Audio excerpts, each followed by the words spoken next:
It's my honor to introduce Mike Gravel. Mike Gravel was born in Springfield, Massachusetts, to French-Canadian immigrants. He served in the Army Counterintelligence Corps and earned a degree in economics from Columbia University. Mike moved to Alaska.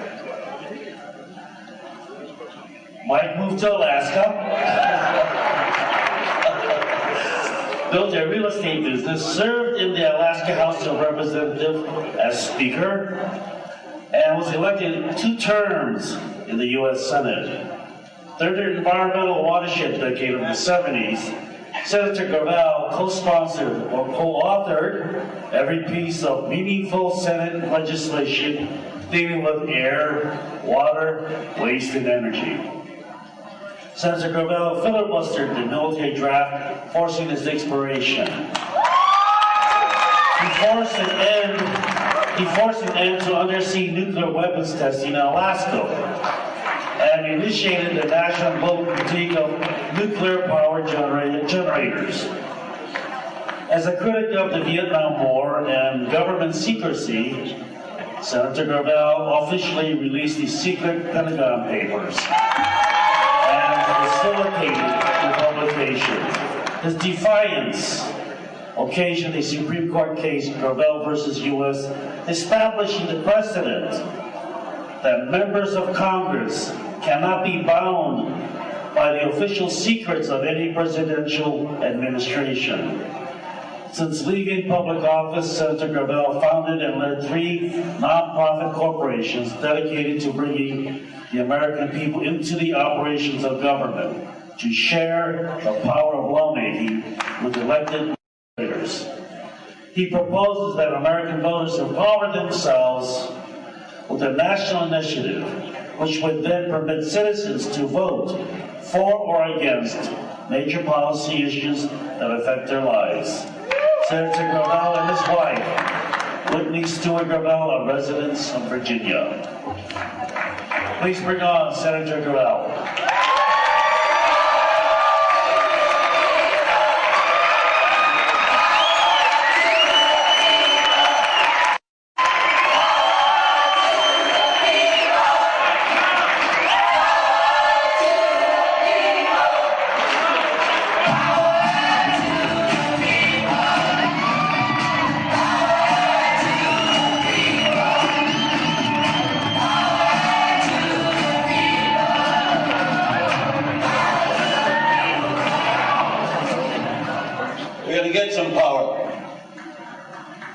Governor Dean,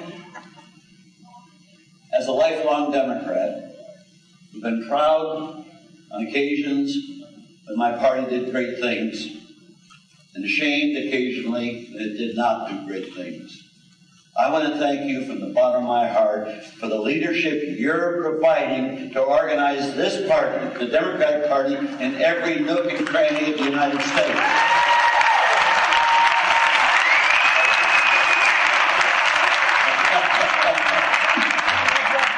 But I've got a special feeling for you because of the courage that you did in bringing the issue of the Iraq War to the American people in your presidential candidacy. That took courage, and now it's conventional wisdom. I plan to speak power today. Speak to power today. Speaking to you, the delegates who are going to make the selection in Denver as to who will be the Democratic nominee. And speaking to the American people who will then be making their choice as to who should become the next president of the United States. But I've got one favor to ask of all of you. And it's a personal favor, and I hope you'll honor it. And that is that if anybody raises the issue about my age in this campaign, I hope you'll step forward and say, Washington needs adult supervision.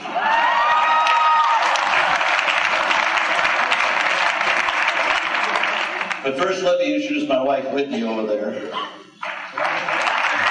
love of my life.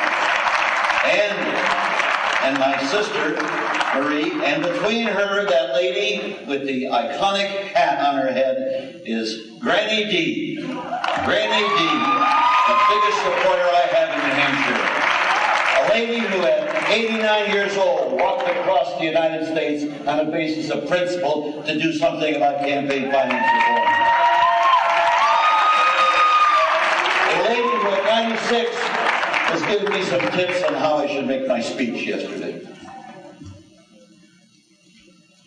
Freedom,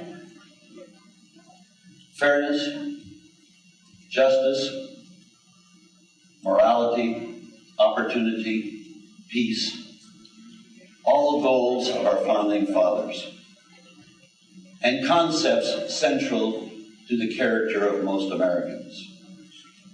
Our founders envisioned a system where the people and their political leaders would be working together to nurture these concepts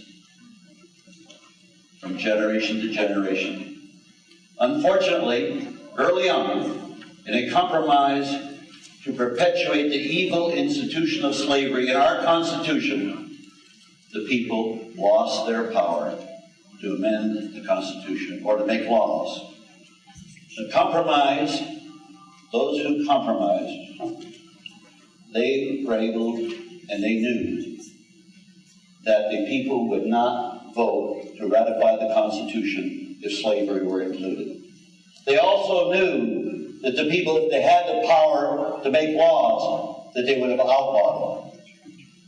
The results of this unfortunate moral compromise took away the power of the people and brought about the primacy of representative government as we know it today, with a monopoly on legislative power. History teaches us nations fail when leaders fail their people.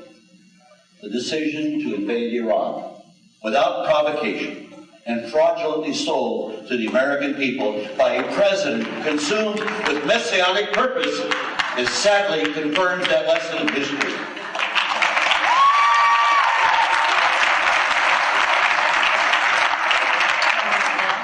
The Democrats controlled the Senate on October 11, 2002, and provided political cover for George Bush to invade Iraq. The Senate leadership could have refused to even take up the resolution, and many senators who opposed it could have mounted a filibuster. But the fear of opposing a popular warrior president on the eve of a midterm election prevailed. Political calculations trumped morality, and the Middle East was set ablaze. The Democrats lost that election anyway, but more so, the American people. It was politics as usual. Given the extreme importance of any decision to go to war, and I'm anguished to make this statement, that anyone who voted for the war on October 11th, based upon what President Bush presented to them, is not qualified to hold the office of President of the United States. Political leaders must bring two qualities to office: political integrity and moral judgment. If political calculations trump morality and occasion substantial loss of human life, it reveals the sense of moral responsibility these candidates are likely to bring to the office of president. Saying I would not have voted for the resolution except if I'd have known that this mess would have been created. Or worse, saying that the decision was right, but Bush botched it, is inadequate rationale for a person who may hold the most powerful position in